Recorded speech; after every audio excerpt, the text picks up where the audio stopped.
You know, that doesn't sound like very good news to me. Jesus seems to be saying that it's going to be very difficult to be saved. Very difficult. And those who think they're saved may not be, and those who think they're not may be. And then we have to ask the question, well, what does it mean to be saved? You've probably been approached by people on the street. They might hand you a brochure or something, and they will ask you, have you been saved? Well, I'm a little bit puzzled by that question. I don't think I'm going to say no, because then I'll get this whole conversion speech. And if I say yes, it kind of sounds presumptuous. You know, I'm saved and so I'm home free. I'd like to say or think that all of us are in the process of being saved. It is a process that we go through during our lifetime. But Jesus said that the door, the gate to being saved is very narrow, and not too many people can get through. And I'd like to think that that door or that gate that Jesus is talking about is the door of mercy, which we're celebrating this year. And as you know, the cathedral in Seattle has a door of mercy. And we're all invited to go up there and walk through that door symbolically and receive God's mercy so we can show mercy. And in Tacoma here, Holy Rosary has a door of mercy. Now, we don't officially have a door of mercy, but even these doors are the doors of God's mercy.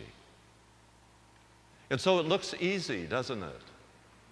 You know, all you have to do is receive God's mercy to be saved, because we can't save ourselves, no matter how hard we try.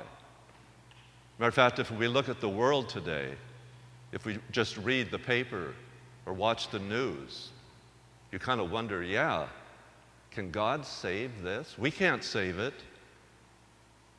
No matter what we seem to do, no matter how hard we try, it doesn't seem that we can save our world. But only God can save our world. Only God's mercy can do that. But you know, mercy isn't cheap. Grace is not cheap. There's no such thing as cheap grace. Even though we talk about God's unconditional love, we have to do our part. There's no such thing as a free ride. There's no such thing as a get out of jail free card or a get out of hell free. We have to do our part. We have to do the work. I would like to think that Jesus is standing at the gate of hell, making sure that no one gets in or sneaks in, that he is guarding the gate of hell so we can't get in. That's the good news. But the bad news is that Jesus is also standing at the gate of heaven, the door of heaven, making sure that none of us get in unless we do the work, unless we cooperate with God's grace, unless we allow the discipline that second reading was talking about, how a father disciplines his son.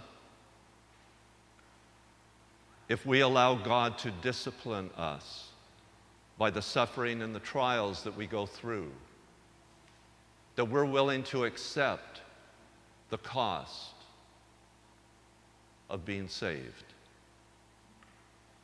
God is too good to let us get by without our own effort. God is not codependent. God won't do the work for us. We have to be willing to do the work. You know, the church always taught that when we sin, that God forgives the eternal punishment, the eternal consequences of our sin. So we don't have to worry about that. But we have to pay the temporal punishment, the temporal cost. For example, if I steal from you $1,000, well, I can say, well, God, I'm sorry, and God will forgive me. But I have to make retribution. I can't just get off free for that.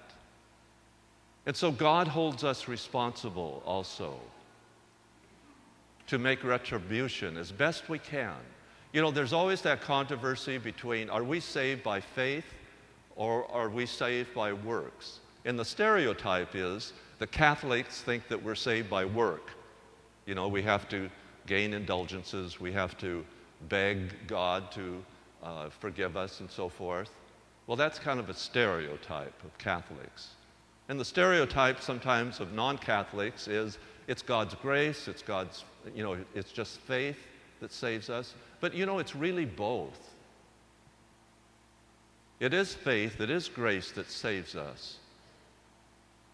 But we have to prove our love, our own effort, in order to receive that grace. You know, it's said in the gospel that, you know, we'll be knocking on the door, and Jesus will say, I don't even know you. But you know, whose door are we knocking on, really? I think sometimes we're just knocking on our own door, and we can't figure out why nobody answers or opens the door. But we're the only ones with the key. We're the only ones who can open that door. It isn't Jesus who's locking us out. We're locking ourselves out by not opening the door. And then it also said that we're not strong enough. Many people aren't strong enough to go through the narrow gate. Well, I think it's just the opposite. Most of us aren't weak enough. We're not vulnerable enough. We're not humble enough to go through the gate. Our pride gets in the way. Our sense of entitlement, our presumptuousness, our self-sufficiency, our self-complacency, they're the ones that get in the way. You know, it takes a lot of humility to ask for help. It takes a lot of humility to receive mercy and forgiveness. There's no such thing as cheap grace. Jesus did not borrow from cheap grace when he died for us on the cross. He paid the full price, and he asks us to do the same, to follow him in his footsteps, to pick up our cross every day and follow him.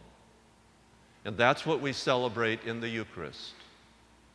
We celebrate the life, death, and resurrection of Jesus. And he asks us to follow him. We're not worthy, but worthiness has nothing to do with it.